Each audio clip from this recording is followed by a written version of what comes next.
De parents athées, Georges Müller est né en 1805 en Prusse, en Allemagne. Envoyé à 10 ans au collège pastoral, non pour servir Dieu, mais dans le but d'avoir une vie plus facile. Ses études ne l'empêchaient pas de voler son père et même d'aller parfois aussi en prison. À 14 ans, il jouait aux cartes et s'enivrait pendant que sa mère agonisait. Les difficultés ne sont pas pour Dieu un moyen de stopper sa puissance.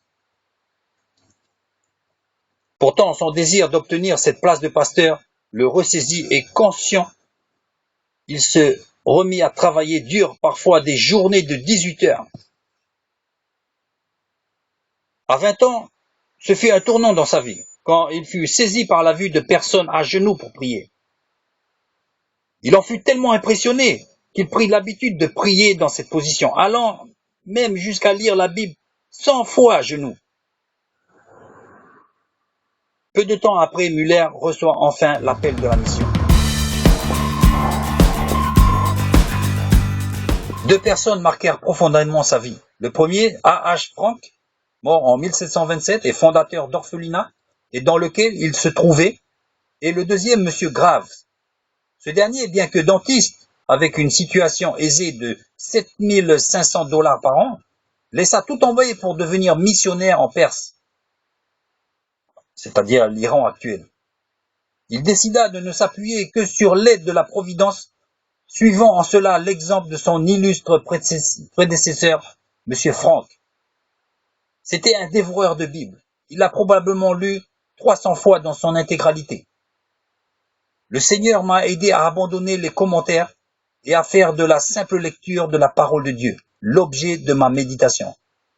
Et ainsi, la première nuit, je fermai la porte de ma chambre pour prier et méditer les Écritures. J'appris en quelques heures plus que je ne l'avais fait auparavant en plusieurs mois. La principale différence, cependant, fut que je reçus de cette manière la véritable force nécessaire à mon âme. Bien que guidé par son œuvre pour les enfants, son but ultime était de glorifier Dieu.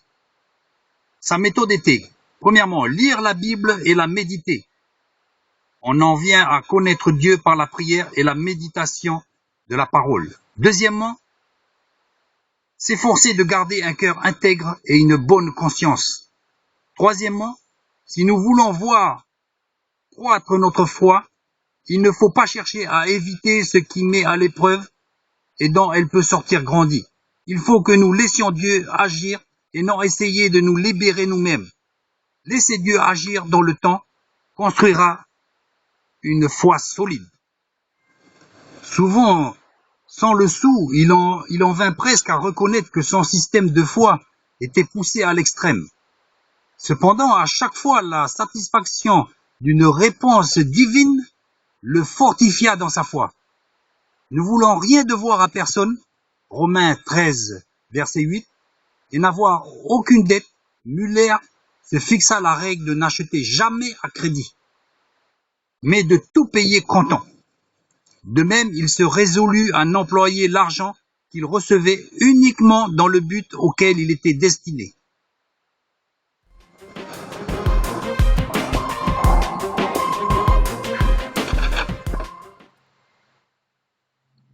Georges Müller était aussi un homme de prière. Quelques heures chaque jour et cependant de prier sans cesse, en marchant, couché, en se levant. Son esprit était en prière constante. Il pouvait prier pendant des dizaines d'années et de s'arrêter qu'une fois la réponse acquise. Il pria 52 ans et probablement des milliers d'âmes furent gagnées par son intercession infaillible. C'était un guerrier qui ne s'avouait jamais vaincu. Il était aussi gêné de recevoir un salaire qui souvent venait de la location des bancs de l'église. Autrefois, en effet, les paroissiens pouvaient louer les bancs de l'église. Ainsi, ils avaient leur place attitrée. Personne ne pouvait prendre cette place et ils étaient sûrs à chaque fois d'avoir un banc, une place leur étant réservée.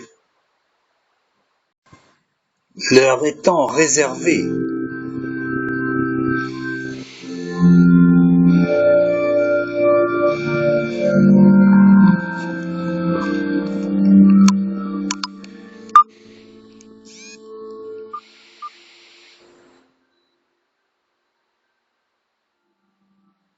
Autrefois, il était coutume de louer les bancs de l'église,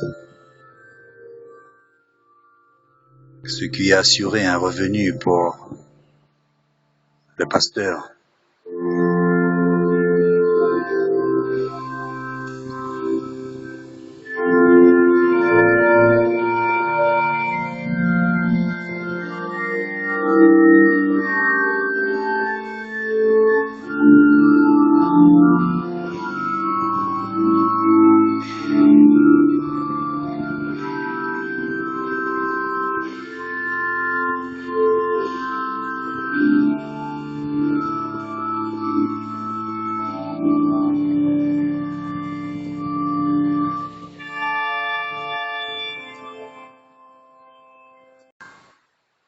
Estimant que le prix de la location était trop élevé,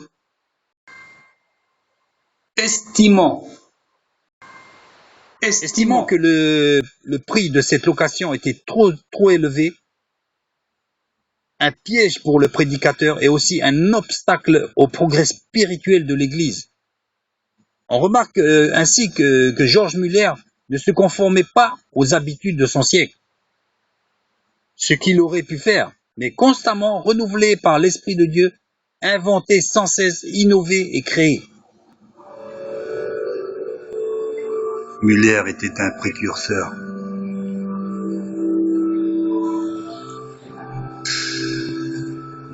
Bien que nouvellement marié, il se rendait compte de sa dépendance aux dons et s'en voulait de ne pas dépendre plus du Seigneur, allant même jusqu'à renoncer à son salaire et cacher à ses fidèles ses besoins financiers, ne voulant en référer qu'à Dieu seul. Une pensée aussi pour sa femme qui vraiment lui était tout particulièrement appropriée. Il est bien évident que ce n'est pas n'importe quelle femme qui aurait pu, j'allais dire, subir une telle vie. Rappelons-nous que celui qui est marié s'occupe des affaires du monde, des moyens de plaire à sa femme. Donc là, les conditions n'étaient pas réunies. Et il aurait pu accepter ces choses-là. Donc voilà. Donc sa femme, apparemment, on en sait. Moi personnellement, je ne sais rien de cette femme. Mais voilà, cette femme l'a suivi jusqu'au bout. Donc c'est une femme, je pense, particulièrement appropriée à cet homme. Il ne faut pas aussi ne pas omettre d'en parler. Je veux dire, on parle de George Muller, il y a des livres sur George Muller, et par contre sa femme était là.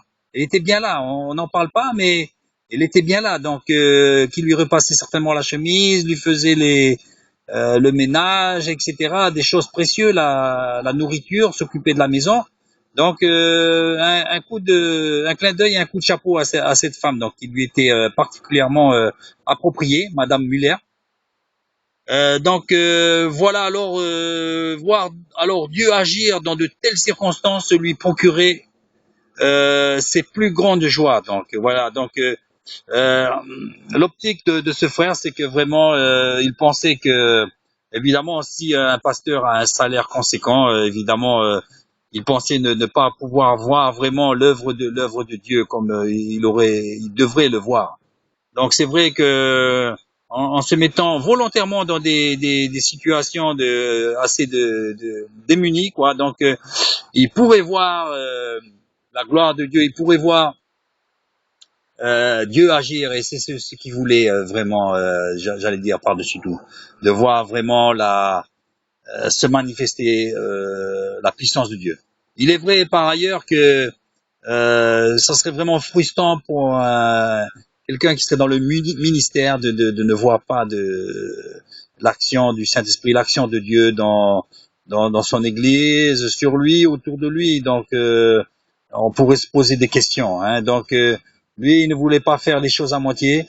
Tant qu'à faire un ministère, vaut mieux le faire avec Dieu, parce qu'il est bien évident que faire un ministère sans Dieu, c'est vraiment on ne verrait donc pas le sceau de Dieu, l'approbation de Dieu.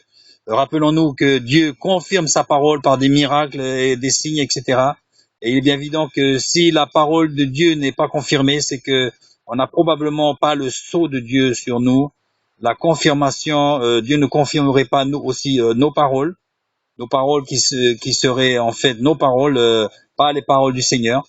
Donc, un appel aussi à avoir dans nos vies, même un simple chrétien, le sceau de Dieu dans nos vies, la confirmation de Dieu dans nos vies. Et ça ne passe pas par la richesse matérielle, forcément, je dirais, mais certainement que bien souvent, on a besoin de se démunir.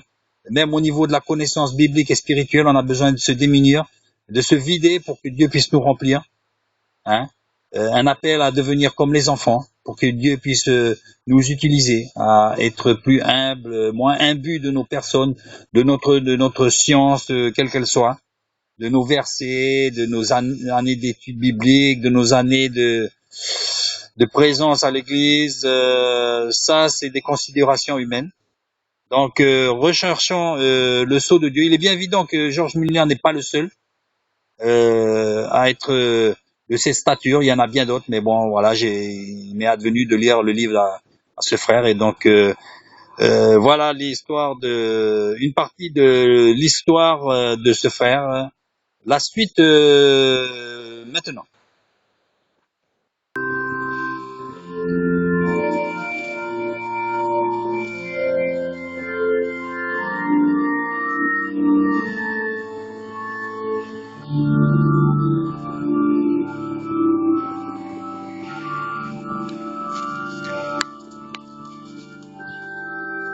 Évitant un maximum d'être un obstacle à la foi.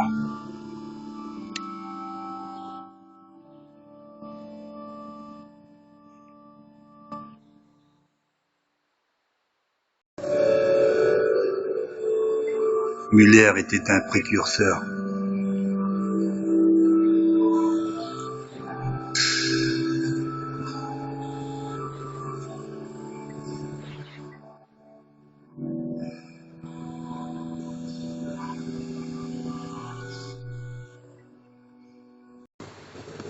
Deux personnes marquèrent profondément sa vie. Le premier, A.H. Frank, mort en 1727 et fondateur d'orphelinat, et dans lequel il se trouvait, et le deuxième, Monsieur Graves. Ce dernier, bien que dentiste, avec une situation aisée de 7500 $ par an, laissa tout tomber pour devenir missionnaire en Perse, c'est-à-dire l'Iran actuel. Il décida de ne s'appuyer que sur l'aide de la Providence, suivant en cela l'exemple de son illustre prédécesseur, M. Frank. C'était un dévoreur de Bible. Il l'a probablement lu 300 fois dans son intégralité. Le Seigneur m'a aidé à abandonner les commentaires et à faire de la simple lecture de la parole de Dieu l'objet de ma méditation. Et ainsi, la première nuit, je fermai la porte de ma chambre pour prier et méditer les Écritures. J'appris en quelques heures plus que je ne l'avais fait auparavant en plusieurs mois. La principale différence, cependant, fut que je reçus de cette manière la véritable force nécessaire à mon âme.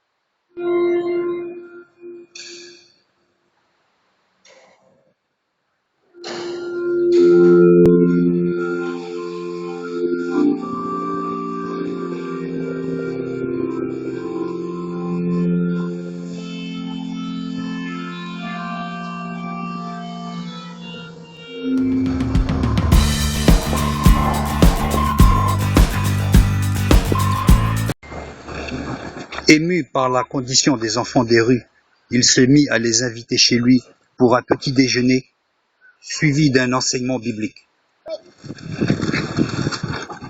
L'œuvre se développa ainsi, et plus les enfants arrivaient en nombre chez lui, et plus l'argent arrivait aussi.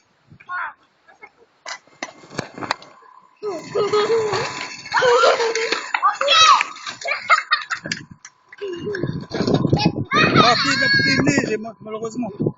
Rien.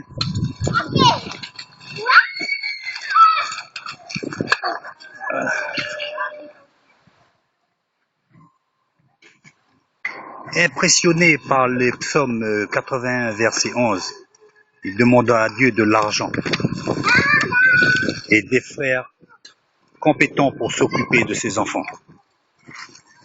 2 jours plus tard, il reçoit son premier shilling. Plein de joie, il reçoit ensuite meubles et armoires, ainsi que le service d'une sœur dévolue aux orphelins. Le lendemain, Muller reçut une lettre. Par la présente, nous vous offrons nos services pour l'œuvre des orphelins. Si vous croyez que nous avons les aptitudes nécessaires pour cela, nous vous offrons également tous les meubles, etc., que le Seigneur nous a donnés. Nous ferons cela sans attendre de rétribution financière, car nous croyons que si c'est la volonté de Dieu de nous faire servir ainsi, il se chargera de suppléer à tous nos besoins.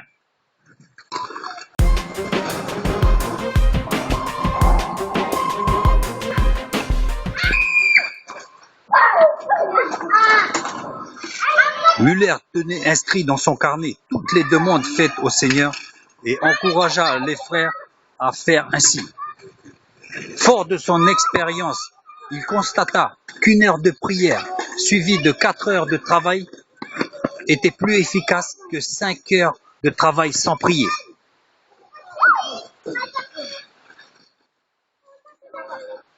Vraiment, c'était quelqu'un d'exceptionnel.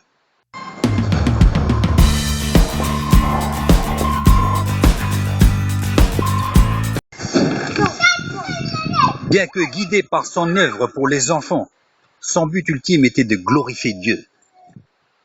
Sa méthode était, premièrement, lire la Bible et la méditer. On en vient à connaître Dieu par la prière et la méditation de sa parole. Deuxièmement, s'efforcer de garder un cœur intègre et une bonne conscience. Troisièmement, si nous voulons voir croître notre foi, il ne faut pas chercher à éviter ce qui nous met à l'épreuve, car alors notre foi sortira grandie.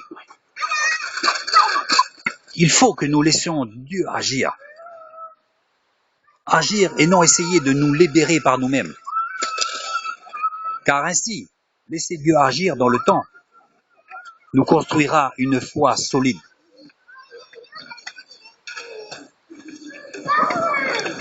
Telles étaient les règles de vie que s'imposait George Muller, ce guerrier de la foi, ce combattant de la foi. Cet homme était d'une carrure spirituelle exceptionnelle.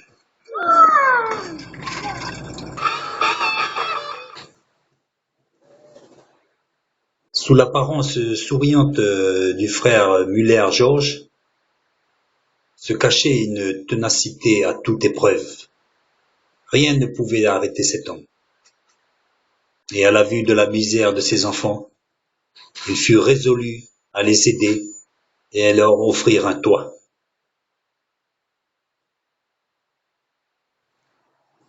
Voici une image des 5 orphelinats de Ashley Down à Bristol. Ces orphelinats ont été construits par la foi par le frère George Muller. Et ils sont toujours visibles si vous allez en Angleterre, à Ashley Down.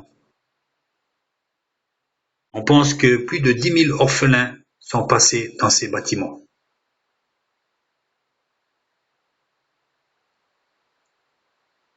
Le frère George Muller donna l'éducation chrétienne à tous ses enfants, à tous ses orphelins.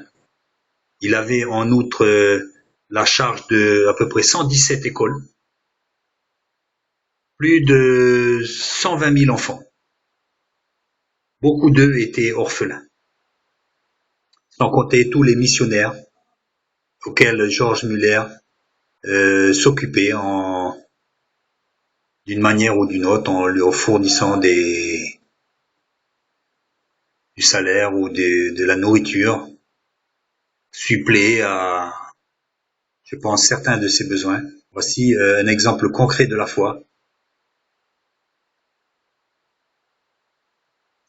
du frère Georges Muller.